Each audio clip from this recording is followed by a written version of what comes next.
It was just after the battle, and the surviving men, who were well enough to work, were busy with burying the dead and helping the wounded.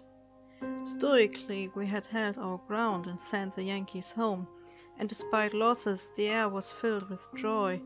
I was just noting down another name and address. I would write to the family later that their boy had fallen in battle. I had faith that the department would record every death, yet I wanted to make sure.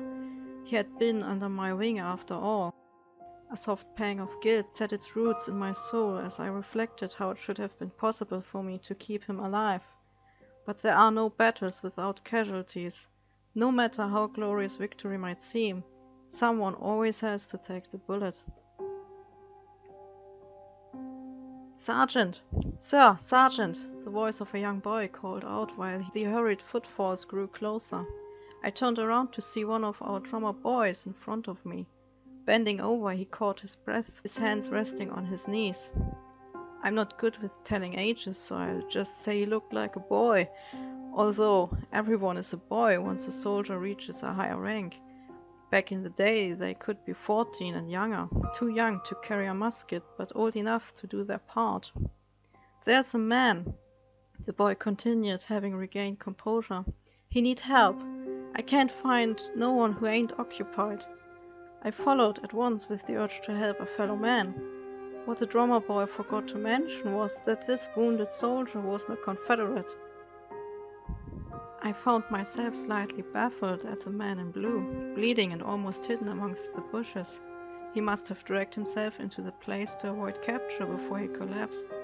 The sheer amount of blood concealed the exact position of the wound that was about to do him in.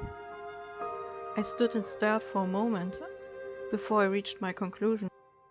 I'd seen it before. It never ended well.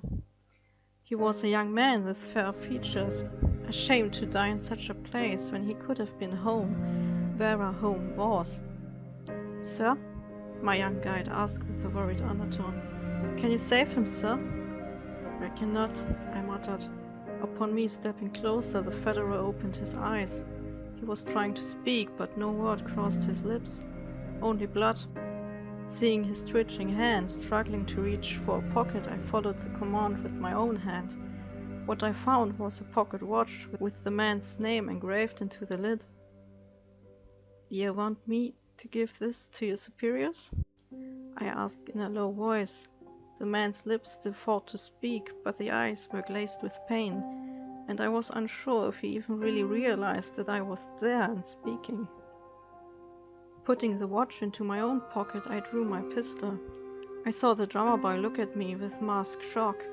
"Turn around, boy."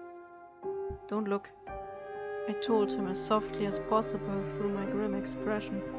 When he stood with his back to me and the Yankee, I hesitated for a moment. It would be useless to try putting my state of mind into words at that moment. I wasn't experiencing guilt, nor hatred, but I wasn't aggrieved either. Perhaps I was all those things at once. "Cover your ears, son," I added. A glance at the boy told me that there was nothing more to do. I would have liked to drag this out. Any prolonging of the man's suffering, however, would have been cruel. It was foolish of me to tell the boy to not look nor hear if he had just witnessed a full battle. I guess the instinct of a father always comes through sooner or later. It only pauses for the duration of blood and thunder. I looked at the dying man, his face pale and the body seemed to be shivering. I aimed, not taking my eyes from my victim. There was a gust of solemnity surrounding me at that moment. I ought to say something. Yet whatever I would have said would have been a lie. I didn't know that man. How good or bad or funny he had been amongst his friends and family, and it was better to be cold and honest than to be a well-meaning liar. That man on the ground was already gone, and his soul would soon go to heaven or hell. There was nothing to my words that would be able to change anything about that. The echoing sound of my Colt being discharged must have been heard by everyone on the field.